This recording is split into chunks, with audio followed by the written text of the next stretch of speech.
Kachi Memon Islamic Center. Run towards way of Allah.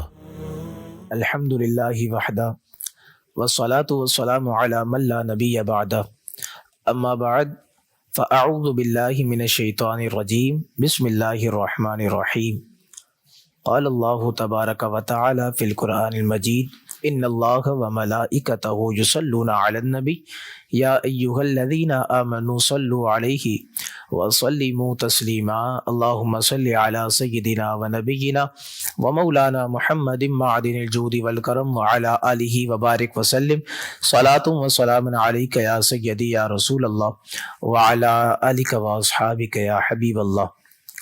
ناظرین کرام، بہت ہی پیارا سلسلہ راہ شریعت کچھی میمن اسلامک سینٹر کے ساتھ ایک بار پھر میں آپ کے سامنے حاضر ہوں۔ چند ایک سوالات لے کر ہمارے سامنے اس وقت سوالات موجود ہیں، ہم آپ کے سامنے سوالات بھی پڑھتے ہیں اور اس کے مفصل انداز میں جوابات بھی دیتے ہیں۔ ایک سوال ہمارے پاس یہ موجود ہے، پوچھا یہ گیا کہ حضرت کچھ لوگ کہتے ہیں کہ علماء سنت کے نام پر عرب کے کلچر کو پرموٹ کرتے ہیں اور علماء کرام ہر بات میں کہہ دیتے ہیں کہ فلاں لباس پہنو، ایسا حلیہ بناؤ، ایسے کھاؤ، ایسے پیو، یہ طریقہ سنت کا طریقہ ہے۔ تو علماء کرام تو سنت کے نام پر عرب کے کلچر کو پرموٹ کرتے ہیں، کیا یہ درست ہے؟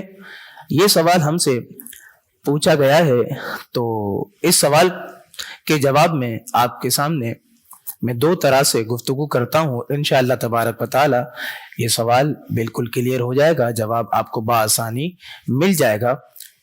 تو دو طرح سے ہم آپ کے سامنے اس سوال کے جواب کے متعلق گفتگو کرتے ہیں۔ ایک تو اس سوال کے جواب کا پہلو یہ ہے کہ رسول کریم علیہ الصلوۃ والسلام کی اتباع کرنے کے متعلق اسلام کا حکم کیا ہے اور سنت کی اہمیت کیا ہے۔ جب یہ جہت ہمارے سامنے واضح ہو جائے گی تو جو سوال پوچھا گیا ہے اس میں آسانی کے ساتھ جو ہے ہمیں سمجھ میں آ جائے گا کہ آیا کہ حقیقت میں علماء کرام سنت کے نام پر عرب کے کلچر کو پرموٹ کرتے ہیں۔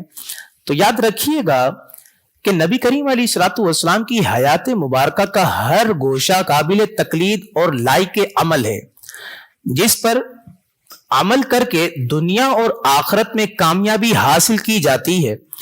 چنانچہ اللہ رب العالمین جل وعلا نے اپنے مبارک پاک کلام میں ارشاد فرمایا کہ وما آتاکم الرسول فخذوہ وما نہاکم عنہ فانتہوا۔ اللہ رب العالمین جل وعلا نے فرمایا کہ اور رسول جو کچھ تمہیں عطا فرمائے وہ لے لو، اور جس سے تمہیں منع فرمائے تم اس سے باز رہو۔ تو یہ مبارک فرمان اللہ تبارک و تعالیٰ کا کلام مجید فرقان حمید میں موجود ہے۔ لہٰذا جب کسی مسلمان کو اس بات کا علم ہو جائے کہ میرے نبی کریم علیہ الصلوۃ والسلام نے یہ کام فرمایا اور حضور کریم علیہ الصلوۃ والسلام نے یہ کام اس انداز سے فرمایا، تو اگر دیکھا جائے تو بطور مسلمان اس کا ایمانی تقاضا ہے کہ وہ اس کام کو پسند کرے کہ جس کام کو نبی رحمت صلی اللہ تعالی علیہ وسلم نے پسند فرمایا۔ تو بطور انسان، بطور محبت، بطور مسلمان، یہ بندے کا ایمانی تقاضا ہے کہ وہ اس کام کو پسند کرے اور دل و جان سے اسے کرنے کی کوشش کرے، کیونکہ قرآن مجید فرقان حمید کا اگر ہم مطالعہ کریں تو بڑے واضح انداز میں قرآن مجید فرقان حمید میں رسول کریم علیہ الصلوۃ والسلام کی اطاعت اور اتباع کرنے کا حکم اللہ تبارک و تعالیٰ نے ارشاد فرمایا ہے۔ اللہ تبارک و تعالیٰ کلام مجید فرقان حمید میں ارشاد فرماتا ہے کہ یا ایھا الذین آمنوا اطیعوا اللہ و اطیعوا الرسول۔ اللہ پاک فرماتا ہے کہ اے ایمان والو، اللہ کی اطاعت کرو اور رسول کی اطاعت کرو۔ تو اتباع کرنے کا، پیروی کرنے کا حکم اللہ تبارک و تعالی نے جو ہے قرآن مجید فرقان حمید میں ارشاد فرمایا ہے۔ اب یہاں پر یہ بات بھی یاد رہے کہ اطاعت اور اتباع نبوی صلی اللہ تعالی علیہ وسلم کا ایک پہلو یہ بھی ہے کہ زندگی کے تمام مسائل میں رسول کریم علیہ الصلوۃ والسلام کے طور طریقے کے مطابق عمل کیا جائے، اور خود رسول کریم علیہ الصلوۃ والسلام کے فرامین کو دیکھیں تو حضور کریم علیہ الصلوۃ والسلام کے فرامین میں سے ایک فرمان ہمیں یہ بھی ملتا ہے کہ جس میں حضور کریم علیہ الصلوۃ والسلام نے اپنی سنت پر عمل کرنے کی ترغیب دی، اور ترغیب دیتے ہوئے آقا دو جہاں سرور کون و مکان صلی اللہ تعالی علیہ وسلم نے ارشاد فرمایا کہ علیکم بسنتی، حضور فرماتے ہیں تم پر میری سنت کی اتباع لازم ہے۔ تو رسول کریم علیہ الصلوۃ والسلام نے اپنی سنت پر عمل کی ترغیب خود ارشاد فرمائی۔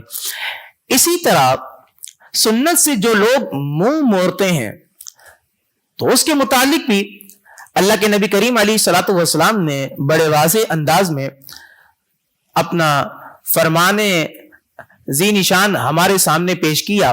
حضور کریم علیہ الصلوۃ والسلام ارشاد فرماتے ہیں کہ من رغب عن سنتی فلیس منی، حضور کریم علیہ الصلوۃ والسلام فرماتے جس نے میری سنت سے منہ پھیرا وہ مجھ سے نہیں۔ تو اتباع نبوی، سنت نبوی کریم علیہ الصلوۃ والسلام پر عمل کرنا، یہ تو بطور مسلمان ہر انسان کے ایمان کا تقاضا ہے کہ وہ حضور کریم علیہ الصلوۃ والسلام کی تمام تر سنتوں پر عمل کرتا چلا جائے۔ تو دوسری جہت سے بھی جب ہم گفتگو کریں تو یہ سوال بآسانی ہمارے سامنے حل ہو جاتا ہے کہ آیا کہ حقیقت میں علماء اکرام جو کہ سنت کے نام پر عرب کے کلچر کو پروموٹ کرتے بھی ہیں کہ نہیں؟ تو دوسری جہت ہماری کیا ہے؟ دوسری جہت اس جواب کی یہ ہے کہ سنت کا مفہوم کیا ہے، یہ ہمیں معلوم ہونا چاہیے، اور کون کون سی چیزیں سنت ہیں اور کون کون سی چیزیں سنت میں شامل نہیں، اور آیا کہ امامہ شریف، داڑھی شریف کو عرب کا کلچر کے کر یکسر امام شریف کا یا پھر داڑھی شریف کا رد کر دینا کیا یہ درست ہے کہ نہیں؟ آئیں اس پر ہم آپ کے سامنے گفتگو کرتے ہیں تو واضح انداز میں آپ کے سامنے جواب آپ کے سوال کا آپ کو مل جائے گا۔ عام طور پر ہم دیکھتے ہیں کہ لوگوں کے ذہن میں سنت کا مفہوم واضح نہیں ہوتا، اسی لیے وہ سنت کے متعلق یہ سمجھ لیتے ہیں کہ فقط کچھ غذائیں، کچھ لباس پہننا جو ہے یہ سنت ہے، کچھ غذاؤں کا استعمال کر دینا یہ سنت ہے، اگر ان کو کر لیا تو ٹھیک ورنہ کوئی مسئلہ نہیں، جبکہ حقیقت میں دیکھیں تو معاملہ ایسا نہیں۔ یاد رکھیں کہ سنت کی مختلف قسمیں ہیں، بعض سنتیں ایسی ہیں کہ جن کا تعلق عبادت سے ہوا کرتا ہے، اور اسی طرح بعض سنتیں ایسی ہیں کہ جن کا تعلق اخلاقیات سے ہوا کرتا ہے، بعض سنتیں ایسی ہیں کہ جن کا تعلق معاشرت سے ہوا کرتا ہے۔ تو سنت کی مختلف اقسام اور قسمیں جو ہے علماء کرام نے ارشاد فرمائی ہے۔ تو کچھ سنتوں کا تعلق جو ہے یہ عبادات سے ہوا کرتا ہے، جیسے پانچوں نمازوں میں فرضوں کی ادائیگی سے پہلے اور بعد میں کچھ رکعات بطور سنت ادا کی جاتی ہے، اور اسی طرح نماز کے قیام، رکوع، سجود کو ادا کرنے کے طریقہ کار بھی مسنون ہے کہ کس رکن کو کیسے ادا کیا جائے اور کس رکن میں کون سی تسبیح پڑھی جائے اور کتنی بار جو ہے تسبیح کا تکرار کیا جائے۔ اسی طرح حج اور دیگر عبادات کو ادا کرنے کے لیے سنت کے طریقے جو ہے یہ موجود ہیں۔ تو کچھ سنتیں ایسی ہیں کہ جن کا تعلق عبادات سے ہوا کرتا ہے، اسی طرح کچھ سنتیں ایسی ہیں کہ جن کا تعلق اخلاقیات سے ہوتا ہے، جیسے مسلمان سے مسکرا کر ملنا، یہ سنت مصطفیٰ کریم علیہ الصلوۃ والسلام ہے۔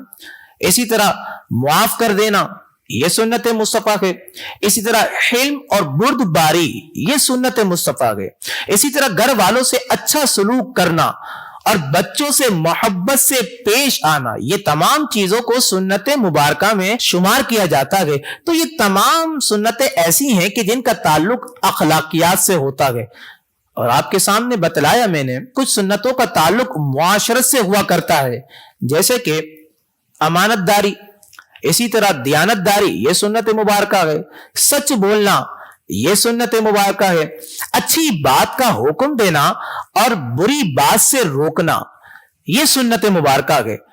اور یاد رکھیں یہ تو سنتوں کی اقسام آپ کے سامنے پیش کی ہے، چند کا تعلق عبادات سے ہے، چند کا تعلق اخلاقیات سے ہے، چند کا تعلق معاشرت سے ہے۔ اسی طرح ہم سنتوں کی ہی فہرست میں چند ایک سنتیں دیکھیں تو کچھ سنتیں وہ ہیں کہ جن کے کرنے کا رسول کریم علیہ الصلوۃ والسلام نے خود حکم ارشاد فرمایا اور خود ہی جو ہے اس کی تعلیم دی، خود ہی سکھائی کہ ایسے کرو اور ایسے نہ کرو۔ آپ کے سامنے مثال پیش کرتے ہیں۔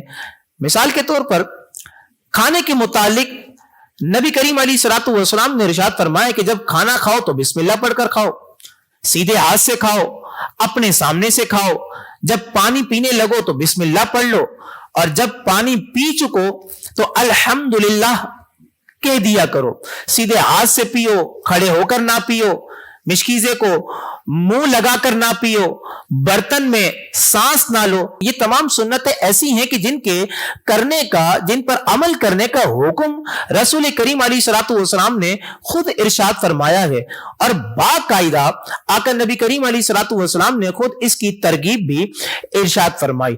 تو یہ سنت کی جتنی بھی اقسام آپ کے سامنے میں نے پیش کی ہے، اگر انہیں پڑھ کر دین کا بنیادی علم رکھنے والا شخص اگر بغور ان تمام سنتوں کا مطالعہ کرے یا بغور ان تمام سنتوں کو سماعت کرے تو دین کا بنیادی علم رکھنے والا شخص بھی اس بات کو سمجھ لے گا کہ جن سنتوں کا تعلق عبادات سے ہے کہ کون سی نماز کیسے ادا کرنی ہے، تو مجھے بتائیں کہ یہ سنتیں کیسے عرب کا کلچر بن سکتی ہیں۔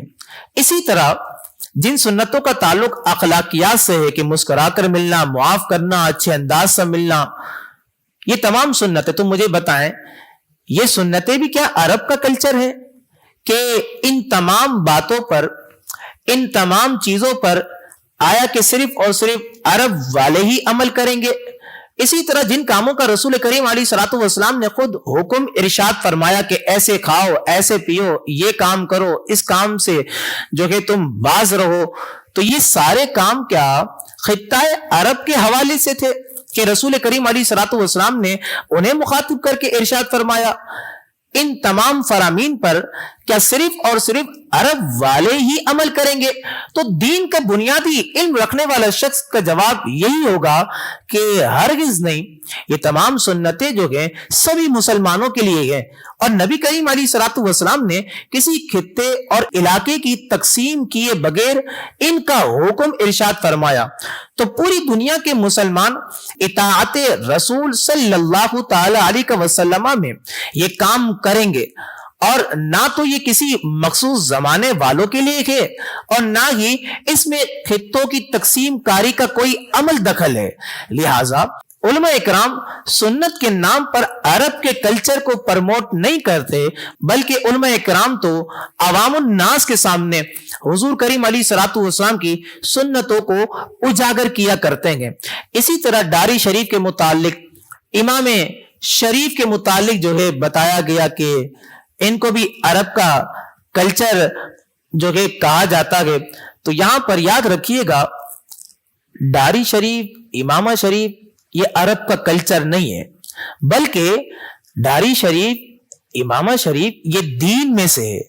داری شریف کے متعلق دیکھیں تو آپ کے سامنے چند ایک حدیثیں پیش کرتے ہیں تاکہ یہ پوری گفتگو آپ کے سامنے جو کہ دلائل کے ساتھ واضح ہو جائے، آیا ہو جائے۔ ایک حدیث مبارکہ ہے کہ ایک مجوسی شخص جو کہ حضور کریم علیہ الصلوۃ والسلام کے پاس آیا اور اس کی داڑھی جو ہے یہ منڈی ہوئی تھی اور اس نے اپنی مونچھوں کو بڑھایا ہوا تھا، تو رسول کریم علیہ الصلوۃ والسلام نے اسے دیکھا اور دیکھ لینے کے بعد پوچھا کہ یہ کیا ہے؟ تو مجوسی نے کہا کہ یہ ہمارے دین میں ہے۔ تو رسول کریم علیہ الصلوۃ والسلام نے ارشاد فرمایا تمہارے دین میں ہے، لیکن ہمارے دین میں یہ نہیں ہے۔ ہمارے دین میں تو یہ ہے کہ مونچھوں کو کم کرے اور داڑھی کو بڑھائیں۔ تو داڑھی تو یہ دین مبارکہ میں سے ہے۔ اسی طرح داڑھی کا حکم جو ہے یہ رب تعالی کی طرف سے ہے۔ رب تعالی کی جانب سے ہے۔ اس پر حدیث مبارکہ آپ کے سامنے پیش کرتے ہیں کہ چند ایک لوگ حضور کریم علیہ الصلوۃ والسلام کے پاس آئے اور اس حالت میں حاضر ہوئے کہ ان کی داڑھیاں منڈی ہوئی تھی اور مونچھیں ان تمام نے بڑھائی ہوئی تھی۔ تو آقا کریم علیہ الصلوۃ والسلام نے جب ان کی طرف دیکھا تو کراہت فرمائی، اور حضور کریم علیہ الصلوۃ والسلام نے ارشاد فرمایا کہ تم لوگوں کے لیے ویل ہے، تم لوگوں کے لیے ویل ہے، تم لوگوں کے لیے ویل ہے۔ ذرا یہ بتائیں کہ تمہیں کس نے حکم دیا ہے کہ تم داڑھیوں کو منڈاؤ اور مونچھوں کو بڑھاؤ؟ تو انہوں نے جواب دیا ہمارے رب یعنی کسرا نے اس کا حکم دیا ہے۔ تو رسول کریم علیہ الصلوۃ والسلام نے ارشاد فرمایا تمہارے اس رب نے حکم دیا کہ لیکن میرے رب کا حکم یہ ہے کہ داڑھی کو بڑھایا جائے اور مونچھوں کو پست کیا جائے۔ تو یہ حضور کریم علیہ الصلوۃ والسلام کا فرمان ہے کہ جس میں حضور کریم علیہ الصلوۃ والسلام نے داڑھی کو امر ربی ارشاد فرمایا ہے۔ اب رہی بات امام شریف کی، تو یہ یاد رکھیں یہ بھی کسی عرب کا کلچر نہیں ہے، بلکہ امام شریف کو اگر ہم دیکھیں اور اس کے متعلق احادیث کریمہ کا اور حضور کریم علیہ الصلوۃ والسلام کے فرامین کا مطالعہ کریں تو بات یہ سمجھ میں آتی ہے کہ امام شریف اسلام اور کفر کے درمیان فرق کرنے والا ہے، اور اسلام کی نشانیوں میں سے ایک نشانی یہ امامہ شریف ہے۔ یاد رکھیں حضور کریم علیہ الصلوۃ والسلام نے ارشاد فرمایا کہ بے شک امامہ کفر اور ایمان کے درمیان فرق کرنے والا ہے۔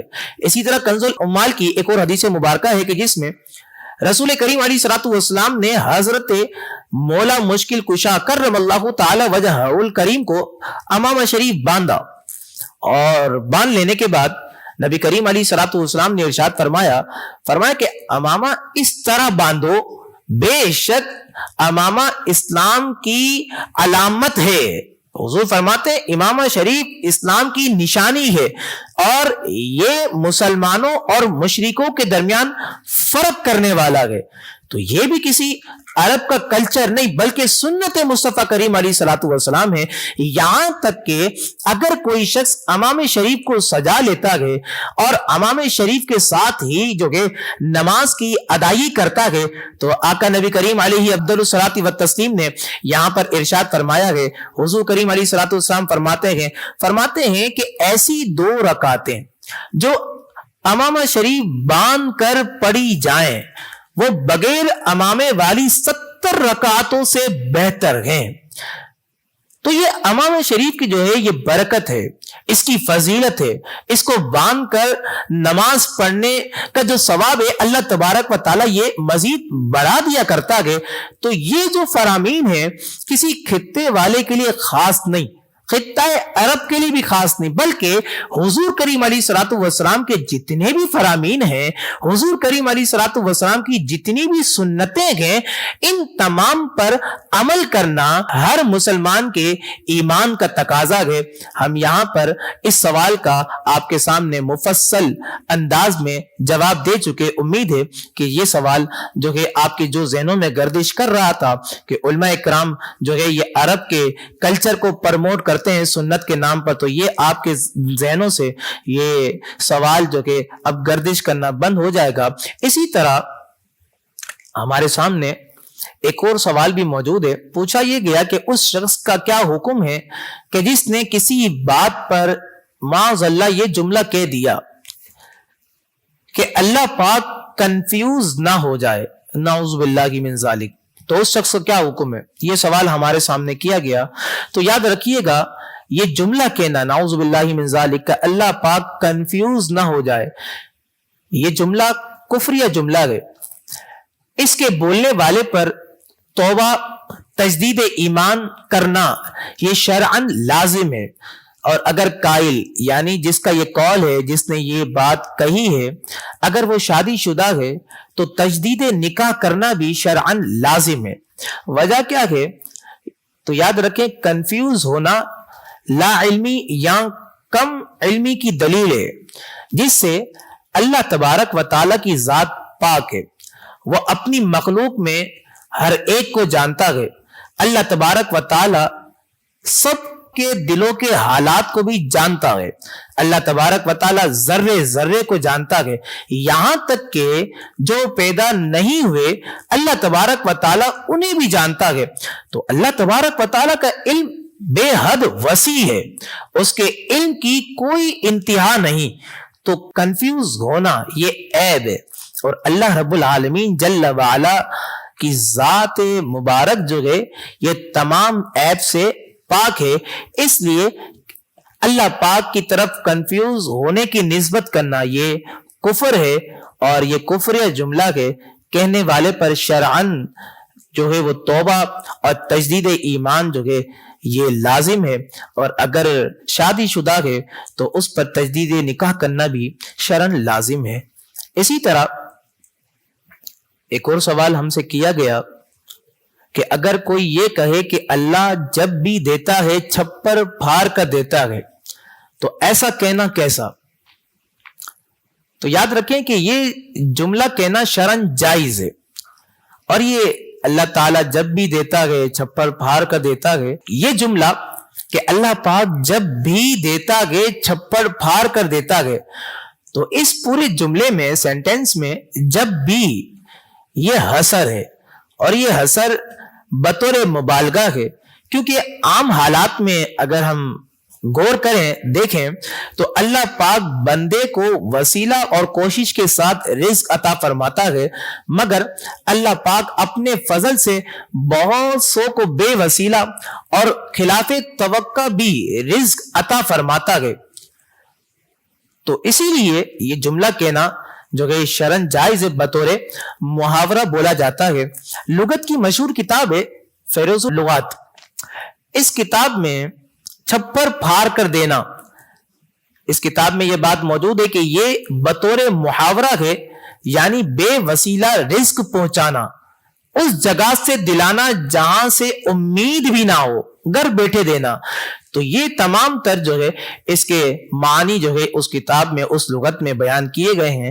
تو اللہ تعالیٰ جب بھی دیتا گئے چھپر پھاڑ کر دیتا گئے، یہ جملہ کہنا شرعن جائز ہے۔ تو ناظرین کرام، تمام تر سوالات کے جوابات آپ کے سامنے مفصل اور مدلل انداز میں پیش کر دیے ہیں۔ آپ دعا کیجئے گا کہ اللہ تبارک و تعالی ہم تمام کو حقیقی معنوں میں دین کی سمجھ بوجھ نصیب فرمائے۔ ہمارے ساتھ جڑے رہنے کے لیے راہ شریعت کچھی میمن اسلامک سینٹر کو آپ ملاحظہ کرتے رہیے، انشاءاللہ تبارک و تعالی آپ کی معلومات میں اضافہ ہوگا۔ دعاؤں میں یاد رکھیے گا۔ السلام علیکم ورحمۃ اللہ وبرکاتہ۔